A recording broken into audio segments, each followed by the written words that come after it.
अगर वंदे मातरम मैडम कौमियत का मियार है तो फिर सवाल यह है कि हजरत मोहानी की कौमियत क्या थी जिसने इनकलाब जिंदाबाद का नारा दिया? ला इलाहा इल्लल्लाह, नहीं है कोई खुदा सिवा अल्लाह के। और कुरान में अल्लाह क्या बोल रहा? इय्याका नाबुदु इय्याका नस्तईन, तुम मेरी इबादत करो मुझे मानो। आप गाते हैं, हम नहीं गा सकते हैं, इसकी एक वजह है। आप ये चाहेंगे कि हम भी गाएं, मुमकिन ही नहीं है। वंदे मातरम सिर्फ अतीत की ललकार नहीं, ये वर्तमान की जिम्मेदारी है। यही समय है कि हम वंदे मातरम को सिर्फ नारा नहीं, नीति और जिम्मेदारी बनाए। बहुत बहुत शुक्रिया आपका कि आपने एक अहम मौजू पर मुझे बोलने का मौका इनायत फरमाया। और बड़े अफसोस की बात है कि बड़ी धूमधाम से हुकूमत की तरफ से इस बात को रखा गया, मगर 30 से ज़्यादा MP यहाँ पर मौजूद नहीं है। मैडम, पहले तो मैं वज़ीर आज़म की इस बात की मजम्मत करता हूँ और उनको बताना चाहूँगा कि जिना के बारे में उन्होंने जो कहा था, हम तो जिना के सख्त मुखालिफ है, इसलिए भारत को अपना वतन माने। मगर 42 में आपके प्यारे वीर और जिना की पार्टी ने नॉर्थ वेस्ट फ्रंटियर, सिंध और बंगाल में मिलकर हुकूमत चलाई और उस हुकूमत ने 1.5 लाख हिंदू और मुसलमानों को अंग्रेजों की फौज में शामिल कराया ताकि वो लड़े। तो किसी शायर ने अच्छा कहा था वजीर आजम के बारे में कि फरेब देकर जमाने को पारसा ना बनिए, इन्हें कहो कि वो बंदा बने खुदा ना बने, अमीर शहर यही चाहता या हजरत कि हमारी चीख गले में रहे सदा ना बने। दूसरी बात मैडम, हमारे वजीर दिफा जनाब राजनाथ सिंह साहब ने बड़ा ही अजीब व गरीब और तकलीफ दे बात कही उम्मुल मोमिनीन के बारे में और उम्मुल किताब के बारे में। उम्मुल मोमिनीन उनको कहते हैं जो हमारे प्रॉफिट मोहम्मद सल्लल्लाहु अलैहि वसल्लम की वाइफ हैं। वो हम तमाम मुसलमानों की माँ, हम उनको तस्वुर करते हैं, मगर हम उनकी इबादत नहीं करते। हम अपनी माँ की इबादत नहीं करते। उम्मुल किताब कुरान है, हम कुरान की इबादत नहीं करते। कुरान अल्लाह का भिजा हुआ कलाम है। तो उसके बारे में शायर ने अच्छा कहा कि खबर नहीं जिन्हें अपने दीन व मजहब की, हमें वो दीन का मतलब सिखाने निकले हैं। अहम बात यह है कि मैडम, हमारे मुल्क का आइन का इस लफ्ज से आगाज होता है वी द पीपल। इसका आगाज भारत माता के नाम से नहीं होता है। हमारे संविधान का जो प्रियम्बल है वो क्या कहता है? Liberty of thought, expression, belief, faith and worship. अगर दस्तूर का ये पहला सफा ये बात करता है तो फिर कैसे किसी शहरी को किसी खुदा, देवी, देवता की इबादत करने पर या सजदा करने पर मजबूर किया जा सकता है? आप ही की पार्टी से आज की जो बातें हुई है इसी का बोल रही हैं। हमारे कॉन्स्टिट्यूंट असेंबली में मैडम एक मोहतरमा थी रोहिणी कुमार चौधरी ने एक तजवीज़ दी थी कि प्रियम्बल में किसी देवी के नाम से शुरू हो। उन्होंने खास तौर से वंदे मातरम का जिक्र किया, मगर उसको कबूल नहीं किया गया। फिर KV कामत साहब ने एक तजवीज़ दी कि इट्स सिटीजन्स को बदलकर हर सिटीजन्स किया जाए और खुदा के नाम से शुरू किया जाए, वो तरमीम को मुस्तरद कर दिया गया। हमारे संविधान का उसूल यह है कि भारत क्या है, उसकी अवाम है, अवामी कानून की मुसन्निफ है, अवाम की मर्जी से सबसे बालातर है, अवामी हाकिम है। मुल्क किसी खुदा, देवी, देवता, मजहबी इलामत के नाम से नहीं चलता, ना मुल्क किसी एक मजहब की मिल्कियत है। इसीलिए बाबा साहब अम्बेडकर ने क्या कहा था? उन्होंने मदर इंडिया के नजरिए को मुस्तरद किया। बाबा साहब ने एक नई इस्तिलाह वजह कर दी और कहा कि भैक्षित भारत, ये बाबा साहब अम्बेडकर ने कहा। अब मैडम, अगर मजहबी आजादी इस आइन का बुनियादी उसूल है तो सवाल ये पैदा होता है कि उस वक्त हमारे जो कॉन्स्टिट्यूंट असेंबली के प्रेसिडेंट थे जनाब राजेंद्र प्रसाद साहब ने किस बुनियाद पर वंदे मातरम को कौमी तराना करार दिया? ना तो कोई सेक्यूर रेजोल्यूशन है इसके बारे में। मैडम, मैं आपको बताना चाहूंगा कि जुडिशरी क्या कहती है। बीजू इमैनुअल केस है 1986 का, जिसमें जिहोवा विटनेस ने कहा कि मैं नेशनल एंथम के वक्त खड़े रहूंगी, पढ़ूंगी नहीं। सुप्रीम कोर्ट ने कहा कि उसने कोई गुनाह नहीं किया। वहीं एक 2017 का केस है अश्विनी उपाध्याय का केस सुप्रीम कोर्ट का, उन्होंने कहा गाइडलाइंस दिए जाएं वंदे मातरम पर, सुप्रीम कोर्ट ने नहीं कह दिया। फिर आप आ जाइए madam, prevention of insult act national 1971, इसमें नेशनल सॉन्ग नहीं है, सिर्फ नेशनल एम्बलम और आपका नेशनल एंथम है। फिर आप आ जाइए 40th अमेंडमेंट आर्टिकल 51 है, 76 में पास हुआ, उसमें भी इसका कोई जिक्र नहीं है। मैडम, मैं आपके सामने बताना चाहूंगा कि हमारा भारत एक इसका मजमुआ क्या है। इसमें हिंदू है, मुसलमान है, सिख है, ईसाई है, जैन है, एथिस्ट है, मेहनतकश है, किसान, गरीब, मजलूम और दलित है।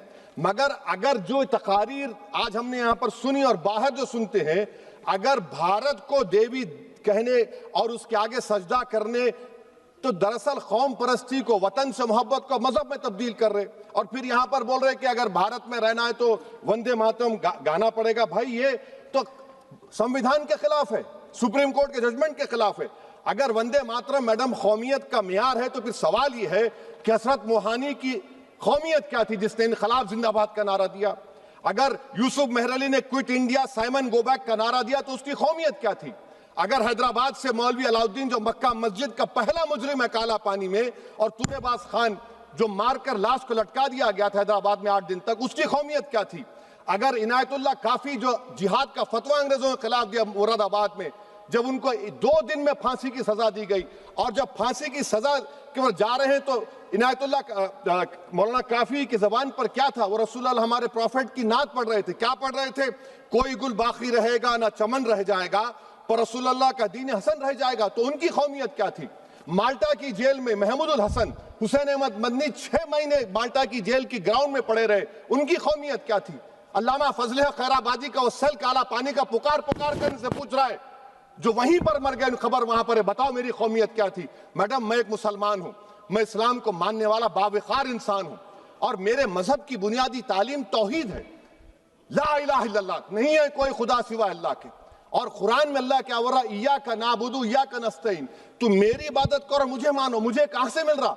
आर्टिकल 25 से मिल रहा है। मुझे कहां से मिल रहा है? Liberty of thought, expression, belief, faith and worship से मिल रहा है।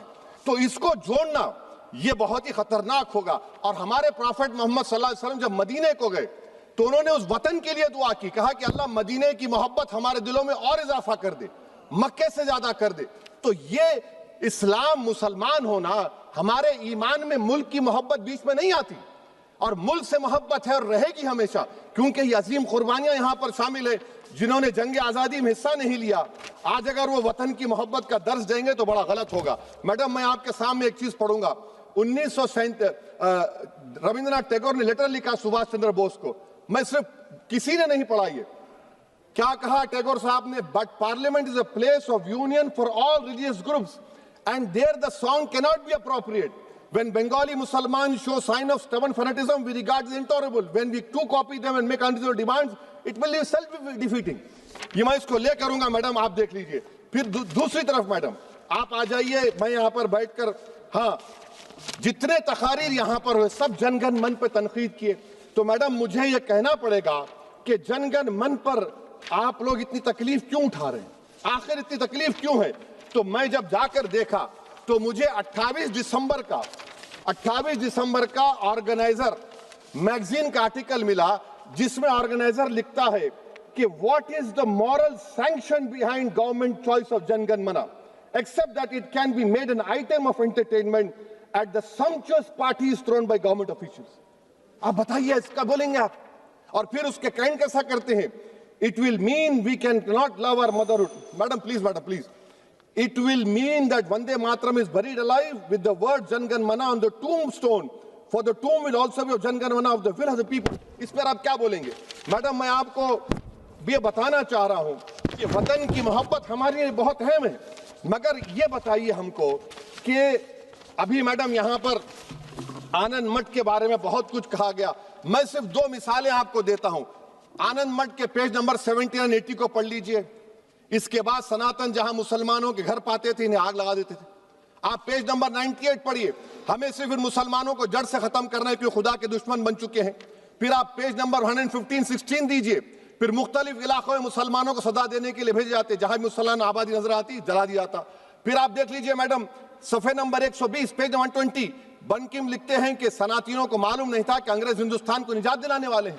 ये आप क्यों कर रहे हैं? अब आप मैडम मैं आपको पेपर्स दे कर दूंगा। मैडम भारत में हमारी आजादी इसलिए आई और बरकरार रही कि हमने मुल्क और मजहब को एक चीज नहीं बनाया। हमने ऐलान किया कि हमारी मुल्क मुख्तलिफ तबकात मज़ाहिब पर मुश्तमिल है, हमारे मुश्तरका तकदीर हमारी कौमियत का सरचश्मा है, यह खास जबान सखावत मजहब नहीं है। अगर वंदे मातरम का मतन कौम और मजहब को एक बना देता है, अगर हम इसे टेस्ट बनाते हैं वफादारी का, तो फिर मान लीजिए कि यह गांधी, अंबेडकर, टैगोर, बोस और लाखों आजादी के सिपाहियों की सोच को छोड़कर गोडसे की सोच की हिंदू कौमी परस्ताना, मैडम खत्म कर रहा हूं, हिंदू कौम परस्ताना को इख्तियार करेंगे।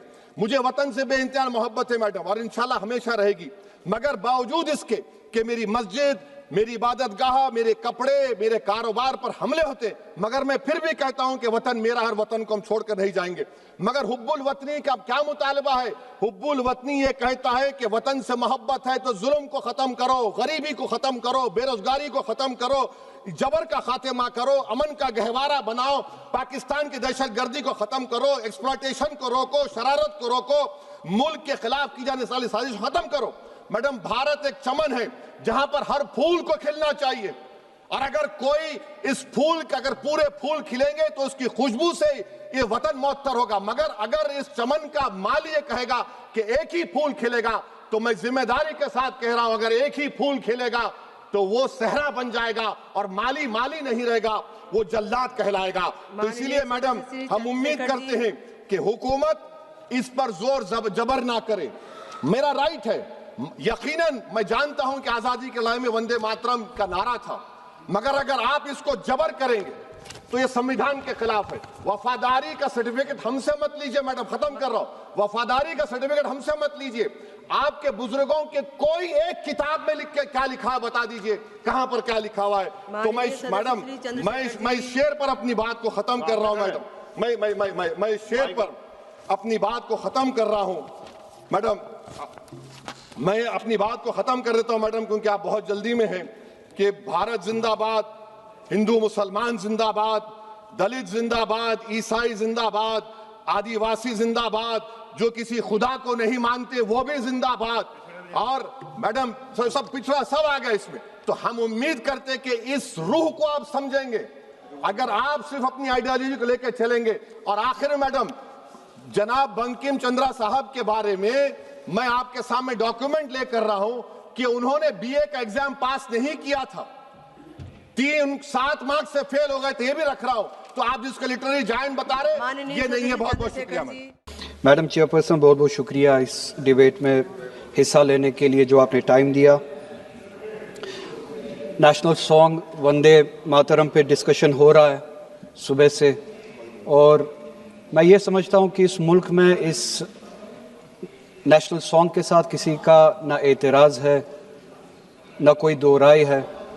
एहतराम है हर किसी का इस सॉन्ग को लेके, मगर मसला सिर्फ तब पेश आता है जब जो तकरीरें सुबह से इस तरफ से हुई, बीजेपी की तरफ से और लाइक माइंडेड जो इनकी पार्टीज़ है, जब ये कहा गया कि हिंदुस्तान में रहना है तो वंदे मातरम गाना है। ये कहा गया कि आप तभी इस मुल्क के बाशिंदे हो जब आप ये गाना गाओगे।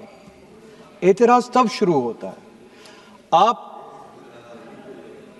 वंदे मातरम को नेशनल सॉन्ग मानते हैं, हम सब मानते हैं, आप गाते हैं, हम नहीं गा सकते हैं। इसकी एक वजह है, और उस वजह की आज़ादी हमें इस मुल्क के आईन ने ही दी है।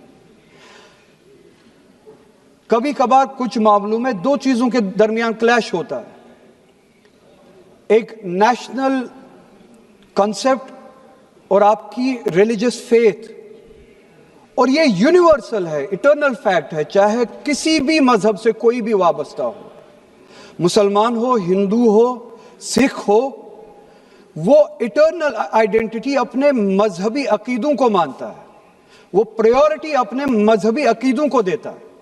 मैं एक छोटी सी एग्जांपल दूंगा।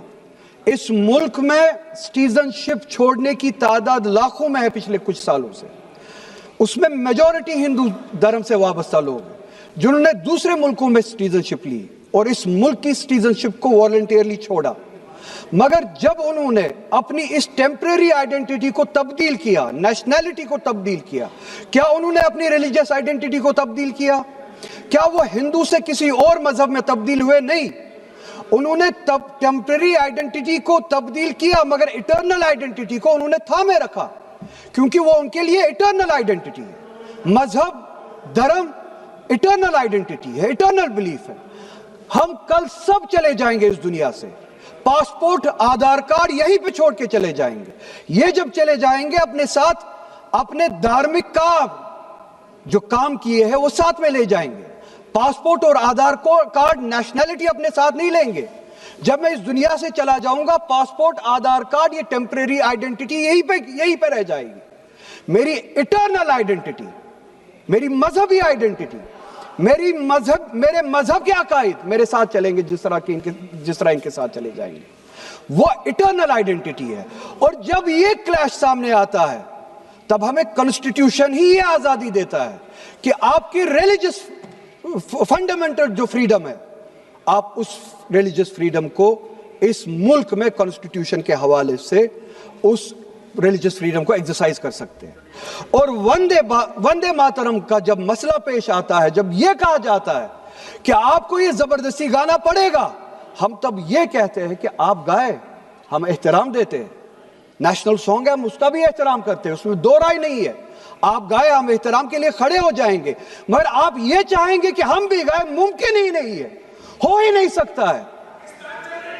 आप चाहेंगे, अब सब्र करो।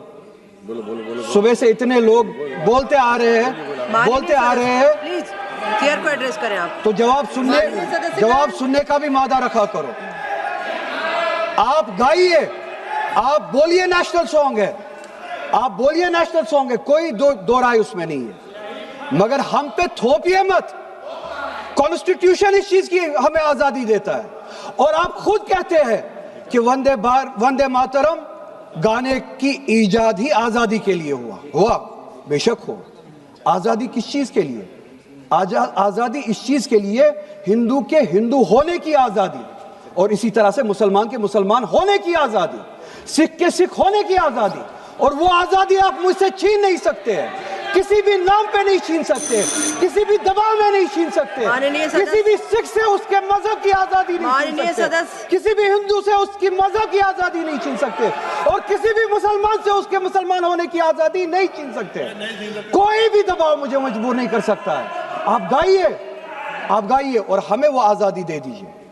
ये मजहबी आजादी मुझे आपसे दूर नहीं करता। वही मजहब जो मुझे ये कहता है कि लकुम दीनकुम वलिय दीन, आपके लिए आपका दीन, मेरे लिए मेरा दीन, जिसको कॉन्स्टिट्यूशन ने आजादी दी ये कह के कि फंडामेंटल राइट है रिलीजियस फ्रीडम। हमारा कॉन्स्टिट्यूशन हमारे कुरान की उसी आयत की तर्जुमानी करता है। 2 मिनट दे दीजिए मैडम, तर्जुमानी करता है कि आप अपने दीन पे चलिए, हमें अपने दीन पे अमल करने की आजादी दे दीजिए। आप ही की तरफ बात जबरदस्ती की है, बात किसी और चीज की नहीं है। और ये डिबेट, मुझे पता है ज्यादा वक्त नहीं मिलेगा, बस 1 मिनट में मैं पूरा कर रहा हूं। और ये डिबेट सिर्फ और सिर्फ इसलिए हो रहा है कि जब हिंदुस्तान का हिंदू हो, मुसलमान हो, सिख हो, इनसे पीने के लिए साफ पानी मांगे, सांस लेने के लिए साफ हवा मांगे, रोजगार मांगे, जब इनसे महंगाई के खिलाफ, महंगाई के बारे में जवाब मांगे, जब इनसे रोजगार मांगे, तब ये सिर्फ ये बोल सके कि रोजगार के बारे में बात मत करो। वो देखो मुसलमान, हमने उसको मजबूर किया वंदे मातरम गाने के लिए। वो देखो मुसलमान, हमने उसकी मजहबी आजादी को खत्म किया।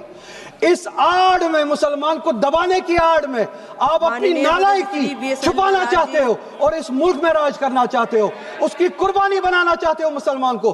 और मुसलमान इस बेगैरती का कुर्बान कभी होगा नहीं। हमने इस मुल्क की आजादी के लिए भी खून दिया है और इस मुल्क में आजादी को बचाने के लिए भी अगर खून देना पड़े हम देंगे।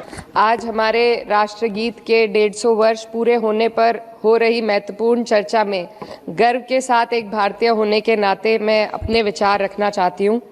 सदन में इतिहास को तोड़ मरोड़ कर पेश करके फिर से मुस्लिम तुष्टीकरण के नाम पर भारतीय मुसलमानों को कटघरे में खड़े करने की कोशिश की जा रही है।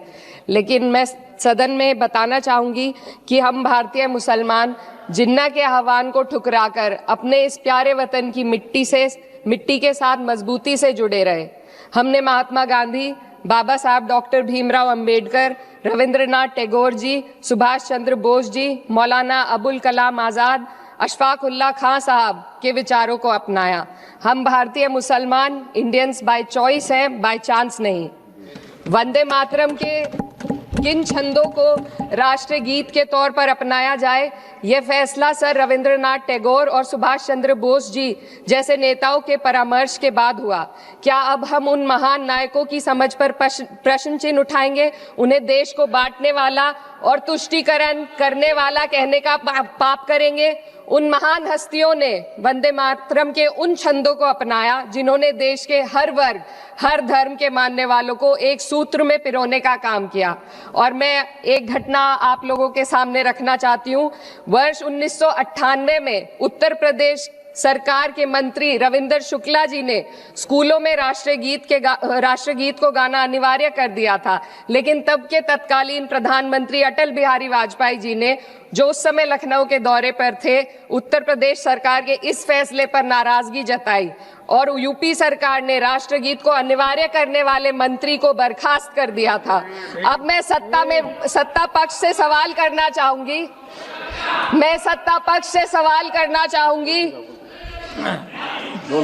बोलने दीजिए।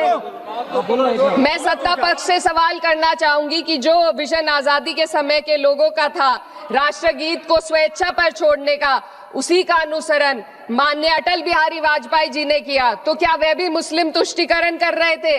जी नहीं, अटल बिहारी वाजपेयी जी राजधर्म निभा रहे थे। देश में सब धर्मों को एक साथ लाना, सबके जज्बात का एहसास करना ही सबसे बड़ा राष्ट्रवाद है।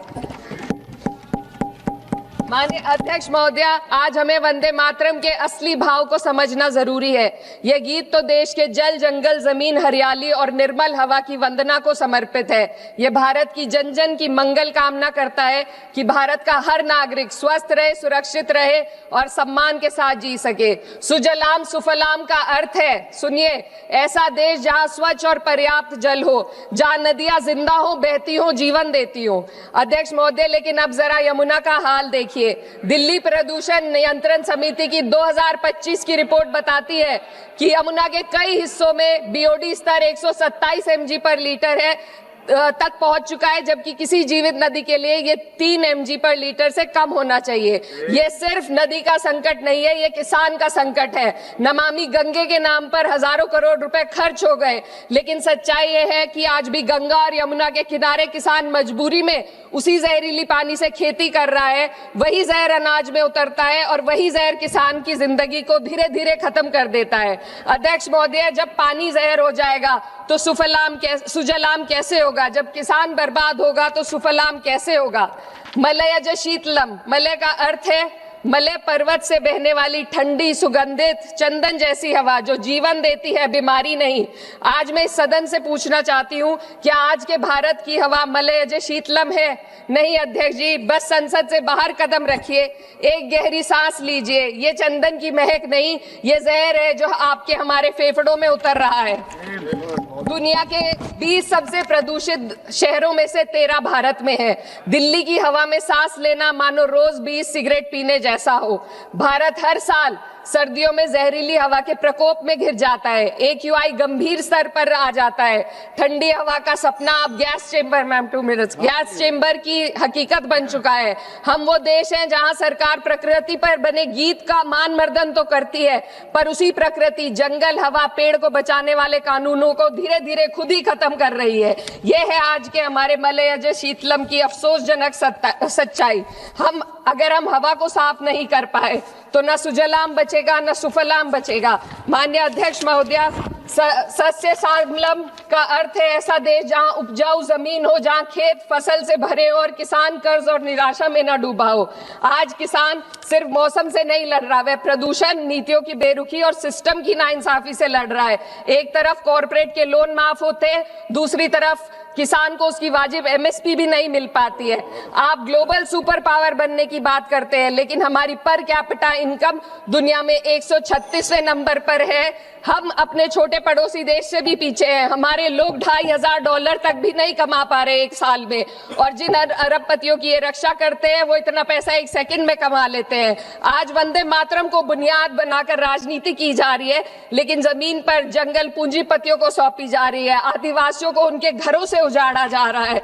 मातरम में जो मात्रा माता है वे सिर्फ मातृभूमि की वंदना नहीं, वे इस धरती की हर नारी, वे इस देश की हर बेटी, हर महिला के सम्मान की बात भी करता है। लेकिन आंकड़े अगर आप देखेंगे, एनसीआरबी की हाल की रिपोर्ट के अनुसार, मैम के अनुसार देश में हर वर्ष लगभग 30,000 से अधिक बलात्कार हो रहे हैं। यानी एक दिन में 80 से अधिक महिलाएं यौन हिंसा का शिकार होती हैं। और ये सिर्फ दर्ज मामले हैं। जब जम्मू कश्मीर की एक बच्ची हिंसक अत्याचार का शिकार होती है, जब सत्ता से जुड़े लोगों पर आरोप लगते हैं और कार्रवाई वर्षों लटक जाती है, जब उन्नाव की पीड़िता लखनऊ के दरबार में इंसाफ को लेकर अपनी जान देने पर आमादा होती है, जब बिल्किस बानो के अपराधियों का सरकार के लोग द्वारा स्वागत किया जाता है, तो ये घटनाएं वंदे मातरम की आत्मा पर चोट पहुंचाती है।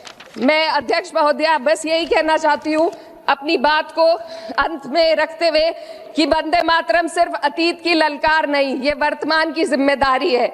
ये आत्मा मंथन की घड़ी है। यही समय है कि हम वंदे मातरम को सिर्फ नारा नहीं, नीति और जिम्मेदारी बनाए।